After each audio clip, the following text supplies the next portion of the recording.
important that we raise awareness for the motorcyclists that are out there on the road, especially with riding season coming around. We always say, look twice, save a life. But it's also important that motorcyclists are aware of the cagers, or the cars and trucks that are out there on the road. Today I'm going to discuss 5 of the top reasons for automobile accidents. Now, this is automobile, not just motorcycle.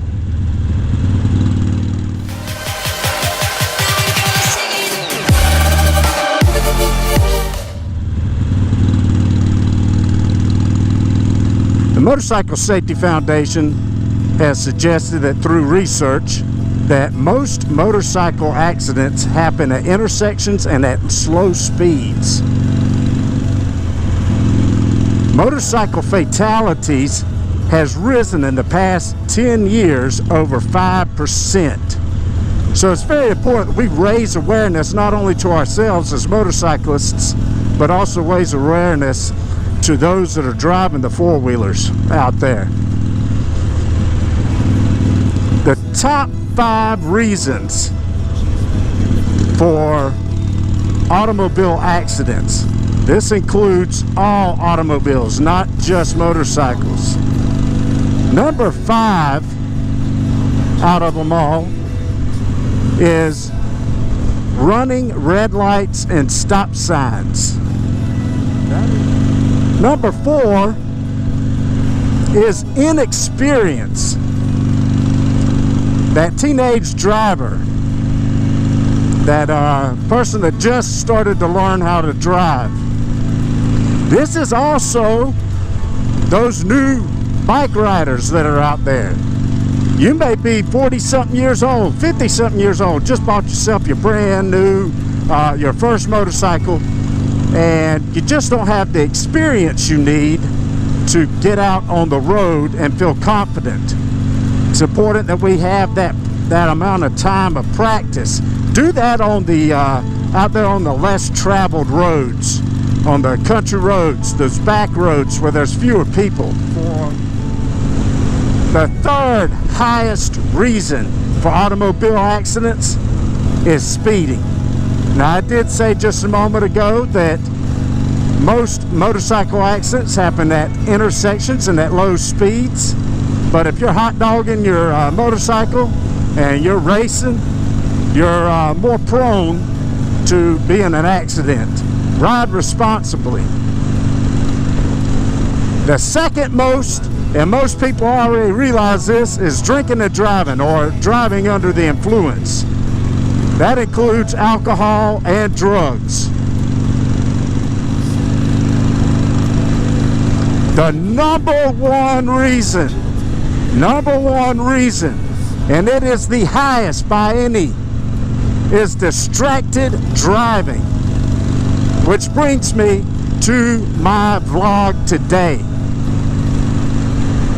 Car manufacturers thought they were helping with distracted driving by building these infotainment systems.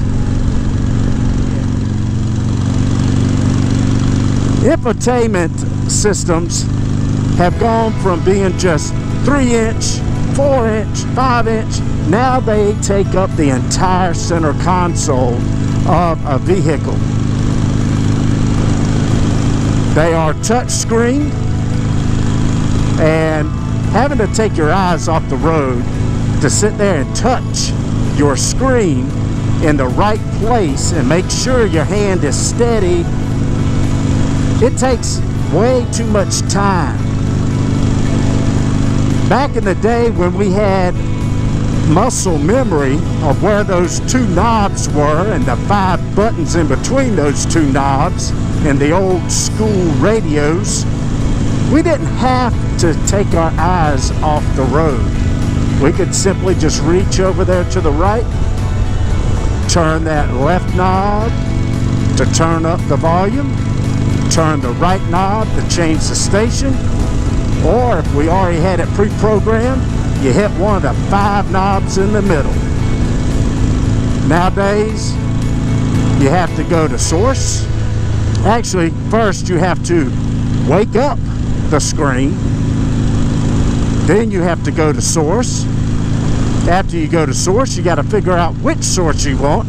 Do you want XM, Pandora, Spotify, radio, AM, FM, AM1, AM2, FM1, 2, 3. These are too much to consider. Then after you figure out, hey, yeah, I want to go on to XM, or I want to go on to Pandora. Now I got to look up a file folder or a specific station or playlist. After I've done that, then I got to figure out which exact song do I want to hear out of that. And then I got to scroll up and down. Remember, there are no more knobs. You got to scroll up, you got to scroll down, you got to sit there and look at this screen. This has become a huge distraction. Not to mention, you're still on your cell phone. I've seen pictures of people that have these great big huge infotainment systems in their car, and they still have a GPS over here and their phone over here. That is too much to look at, and you're trying to look at your speedometer at the same time. No wonder you're running red lights and stop signs. No wonder you're speeding. You're acting like someone that's just learning how to drive when you're distracted like that. So that's the reason why distracted driving is probably at the very top of all accidents. Car manufacturers put these in place so you wouldn't touch that cell phone, but now they've made the infotainment system so complex to where you have to go into certain programs just to get to where you want to go. The idea behind the GPS is that you would spend less time getting off the road to look at a paper map. But hey, paper maps aren't that bad. So the GPS will also tell you when to take a left turn or right turn. It'll actually record your speed. But this is where everybody has gone to. They have gone to looking at that GPS and not memorizing where they need to go. They have not familiarized themselves with the route that they're going to take. Instead, they depend solely on the car to tell them where to go. You're putting all your attention into that center console. Today's cars are not like they were many years ago.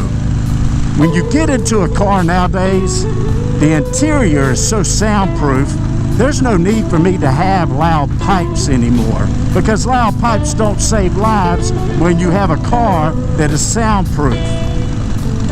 You know, I keep talking about these infotainment systems in cars and trucks and SUVs. You know, Harley Davidson and Indian and quite a few other motorcycle manufacturers are putting the infotainment system on bikes. There's even settings for adventure bikes that can really take somebody's attention off the road.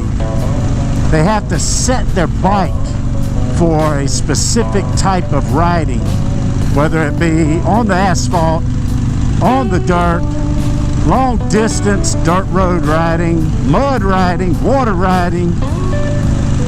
Just make a motorcycle, 2 wheels, an engine, and let us ride without all the distractions. I know high tech is pretty cool. It gives you that traction control when you need it.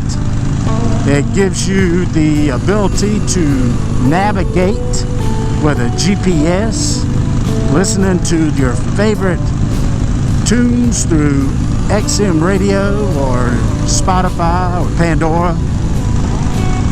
But hey, no speakers on mine, no GPS on mine, no phone mounted. Just ride and get back home. Texting on the phone while driving is illegal in most states. I'm not sure if I know of a single state where texting and driving is legal anymore. In Georgia, we have a hands-free law. You cannot touch your phone at all.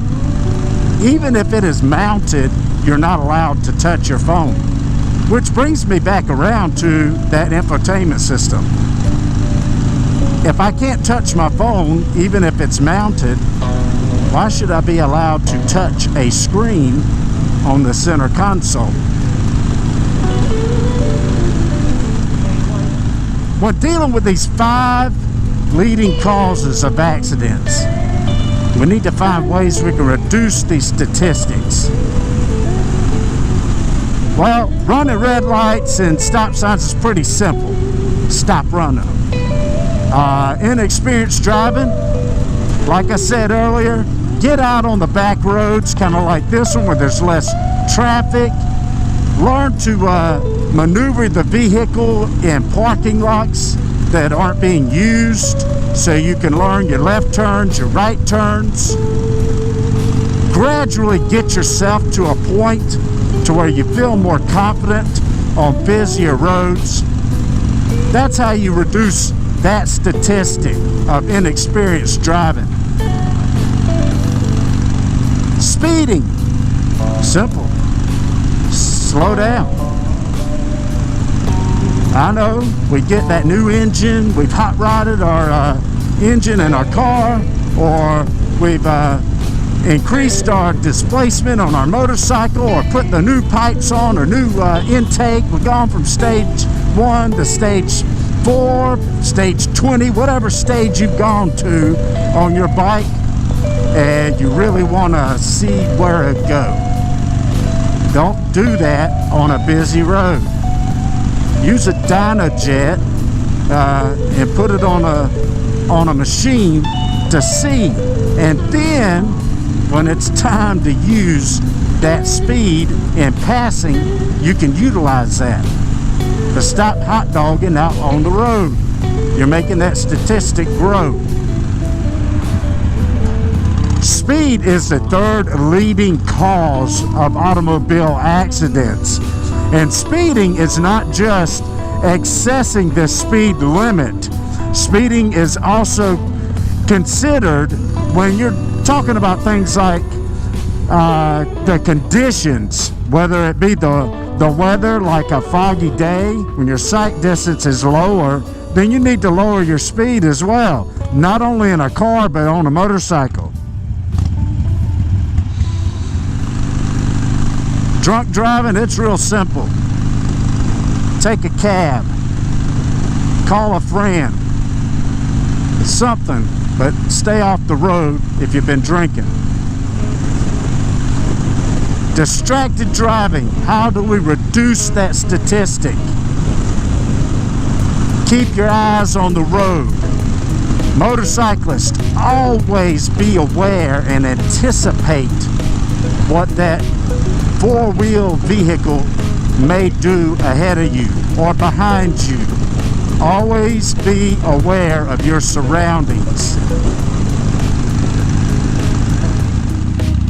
Always try to anticipate what the guy in front of you and the guy behind you, the guy to the left of you and the guy to the right of you is going to be doing. Always anticipate their move. Like this guy just stops out of nothing. No reason whatsoever, just stops. Allstate has this campaign going on called ONE, and it's an acronym, ONE, and it stands for once is never enough. And it's a pretty cool campaign. What they do is they put signs out in various different cities, and I'm taking it that they are doing that by the cities that have the most motorcycle related accidents according to their data. But you know, it would be really nice if more insurance companies became more proactive like this and tried to find ways to reduce the amount of accidents and reduce the amount of, or the number of accidents, by being proactive and making people aware of what's going on.